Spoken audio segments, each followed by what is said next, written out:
It's amazing at their success, and I'm proud of that. I'm proud to serve with them. We would go on a call, everybody knew what to do, and you knew you could always count on somebody being at your back. The bottom line was, when the emergency came down, we did it. The training, the education, and the respect for each other is a very positive part of the American Fire Service.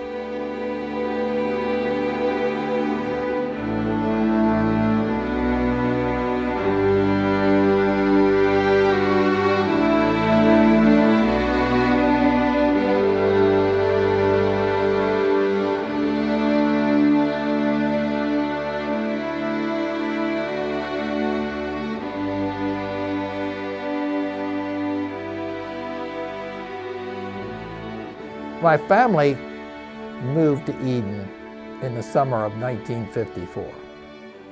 Not too long after that was the first time that siren went off. It ran like maybe 10, 12 cycles in the middle of the night. And I was pretty young in those days. My father came into the room and he told me, he said, "That's a sign that somebody needs help." And our new neighbors in the community, which we had no idea who they were at that time, band together and help out. So right then the seed was planted at an early age. I rode my bicycle up to the firehouse. There was a blackboard on the front where they wrote where the name or where the location of the fire was, and we'd go around where we could do it. Right? That's how it was done in those days. My first job before I was old enough to run calls was making sure that the location was printed on the blackboard. Okay, and then I moved up to taking care of the soda machine and all that. And in 1964, I got my first membership card signed by Chief Elmer Lipp. And at that time, he was rather at the end of his career, pretty crusty and all that. But when he gave me my first job, he said, quote, "If you're going to hang around here, you're going to do some work." i.e., I cleaned up and I made sure the blackboard was taken care of. All through those early days, we probably ran maybe 20 calls a year, maybe 25. It was a very low-key operation. No training. I know Mr. Kane will cringe about that. No gear issued. There was some people in the department that had great foresight into the future.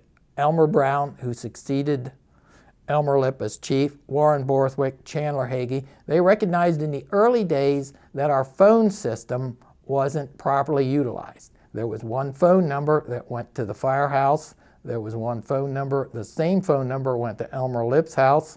It went to his garage. So one line took care of three places. At Elmer's house, if he got a call in the middle of the night, there was a button there that activated the siren. So we were the second Lancaster County Fire Company to go on what was called in those days the Plectron alert system. And I think we were on that when I joined. In other words, that was dispatched by Lancaster City Fire. All the calls went into there. They were there 24 hours a day. It worked well. So they were progressive. We also got the air packs through Elmer Brown's doing. They were expensive and they were rare, all right?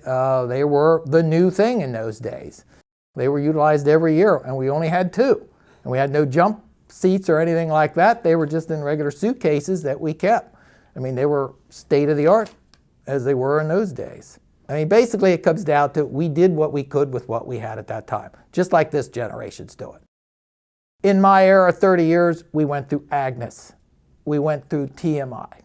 All right. I was assistant chief during those 10 years, maybe 15. TMI was the most uncertain Friday afternoon and evening I ever experienced. Several of our members were out of town on a training session that were planned way ahead of time. They were gone without any knowledge. They didn't leave because of TMI. They were gone. It was basically me and a couple other people that were in the township that night from Eden. And about 3 o'clock, my wife said to me, "Have you been paying attention to what's going on here?" And I had just come home from work. I was like, "No." And about 4, maybe 4:30, Laverne Stauffer, chief of Nessville, called and said, "I think we better band together here. It's looking like we may have to go around the township broadcasting on our loudspeakers on the trucks saying, it's time to evacuate. We've got to get together and talk. Well, it didn't go too long and Preston Smith called me from southern Manheim Township. He was the chief in those days too. So we got together, we kind of formulated a plan, but we never had to utilize it. But there was so much uncertainty. Basically, we were getting our information off the TV like everybody else. That was probably the most scary time we ever had, but we really didn't know. We had a good group of people that got along well with each other.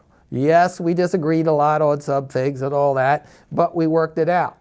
The bottom line was, when the emergency came down, we did it. There was no bickering. When I barked orders, they did it. There was a lot of ugly. I probably should have been dead twice, maybe 3 times. Most people know, pretty much grew up under my dad. Everybody knew my dad, D. Lawrence Stalver. And the first things I can remember with Nessville was when we lived out in Fruitville. As far as fire calls, these days everything's over pagers. Back then, we would get a phone call from Mrs. Swavely, who lived next door to the firehouse, who got the fire call. And she had the button to blow the siren, but we couldn't hear the siren out in Fruitville. She would call our house, because Dad was chief, and we would go get him and tell him where the fire was. And then we had 5 numbers that we had to call to advise them of the fire call. That was in the late 50s. And then, of course, the Plectrons came along. That was hot stuff in the county.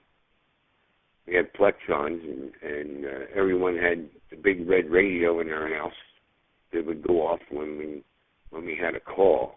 As time went along, Dad got one of the first portable radios that was used in the county, and it also served as his mobile radio, and they weighed about 20 pounds. He had it set up in the truck, and my job was, because we always used to run with Dad to the calls until I was old enough to actually become a member. My job was to take the radio out of its mobile position, and then we would use it as a portable. And I'd walk around the fires following Dad, and that's kind of how I learned about fire operations and everything, how everything worked. And of course, most people knew my dad, knew he was hard of hearing, so he couldn't hear what was coming over the radio, so I would have to tell him what was coming over. And then he'd pick up the headset and he'd answer and tell them whatever they wanted him to do. Most people know I kind of followed after my dad's shoes. I wouldn't be where I am today without my dad. When I joined the fire service, I was relatively young. Back then there was not a whole lot of junior firefighting rules and regulations. So I got very involved at the Nessville Fire Company at the age of 14. And Laverne Stauffer, a longtime chief, took 4 or 5 of us and was an outstanding mentor for the fire service. And that year, I think we ran 33 calls, and it would have been 1966. And it was a great opportunity that the old guys at the time were willing to take us young'uns and show us some very remarkable things for the fire service. I continued to be very active at Nessville and rose to the rank of an assistant chief. And in 1973, Assistant Chief Hirschberger had asked me to come over and join Eden also. And at that time, Eden was very, very active in the rescue aspect of firefighting. And as I continued to train with Eden and Nessville, and then my wife and I at the time had moved into Eden's first 2 district, and it made a whole lot more sense at the time. In 1976, I joined Eden full-time. Training was a core function of all of our activities at Eden, along with the ability that we had one of the first power tools in the area. So on the vehicle rescue side, we became very, very active. We had the ability to take a tremendous amount of outstanding training. With that, I became a lieutenant and an assistant chief relatively quickly at the department, and continued my activity, my education in the fire service. And with that, as we continue to go, we have bought a snorkel, and as we put that in service, we started running a tremendous amount of calls, and we had an awful lot of training challenges. We had a relatively young crew of firefighters, both male, and we had quite a few number of females that put us on the front page of the paper a couple times in their activities in the fire service. As we rose through the ranks, and I became chief, and I think one of the biggest devastations that a chief could ever experience was a line of duty death. And unfortunately, in 1989, the department experienced a line of duty death of Engineer Brian Harnley. It was painful to lose not only a brother firefighter, but in the fire service, a brother takes on a whole nother dimension than a family brother. And we definitely made it through together. Very large learning experience, and I think out of any tragic or challenging experience in life or the fire service, it was up to us to make changes, and I think together as a team.